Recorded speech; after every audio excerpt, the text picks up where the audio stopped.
And it makes recruiting that much more easy if you could get, and not only get the best, but you've got to retain them. And you can only retain them by treating them as precious clients. Yes. So one of the things I always used to do in the morning, and I felt it was very helpful because we had, before I started Sotheby's, we had 150 agents working at head office, or called head office.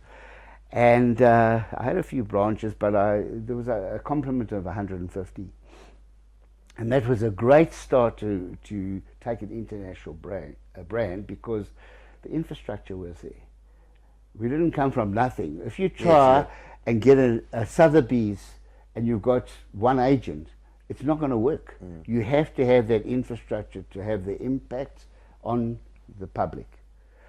So by having those agents, by changing my attitude from that skiing trip, yes, I was able to go out and recruit. And I didn't mind paying money for good agents.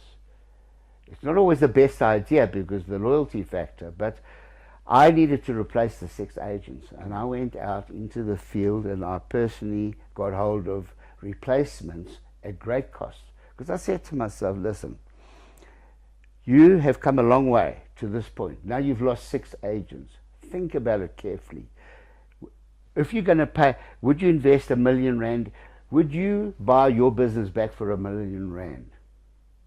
I said, yes, I would buy my business back for $1 billion. And then your answer was clear.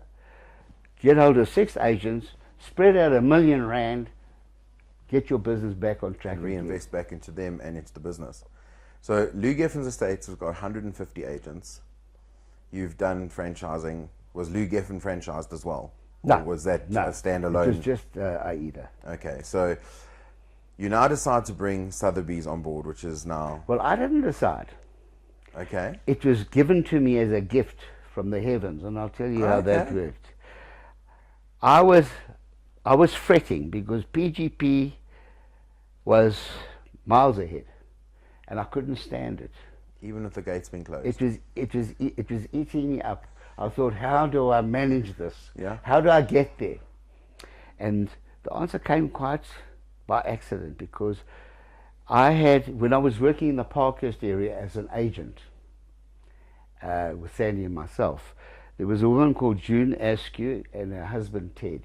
He was a private detective, and she was a very English. She was born and bred English, but she had class. It just clung to her. And she was one of the few clients that would leave canapes and champagne for the agent because you don't get that treatment. Okay. You're lucky if you get biscuits and tea. Okay. And I loved June Askew, and we sold the house in Parkhurst. 20 years later, she arrives on my doorstep and she says, Lou, I need a job. I said, what's happened? No, I'm divorced from Ted. I need a job. I said, well, it just so happens I've got Parkhurst available for you. And off she went to Parkhurst. She was a very ethereal kind of a person, you know. She'd do marketing with feathers and all kinds of... all the little gimmicks and everything that she was happy. But she came to me a year or two later. She said, you know, Lou, I'm resigning. I said, why? She said, I can't compete with your agents. Yeah, they're too good. I feel that I'm not worthy. I said, no, you're not going to resign. Definitely not. You're part of the family and you're not resigning. 2 weeks she comes to me later. She says, have you ever thought about Sotheby's? I said, I know Sotheby's. I've been following them, all the movies, I know, the auction house. No, she says, they sell real estate. And then she showed me a magazine with pictures and Sotheby's International Realty. And then I said, oh, that's very interesting. So what she did, she planted the seed in my mind.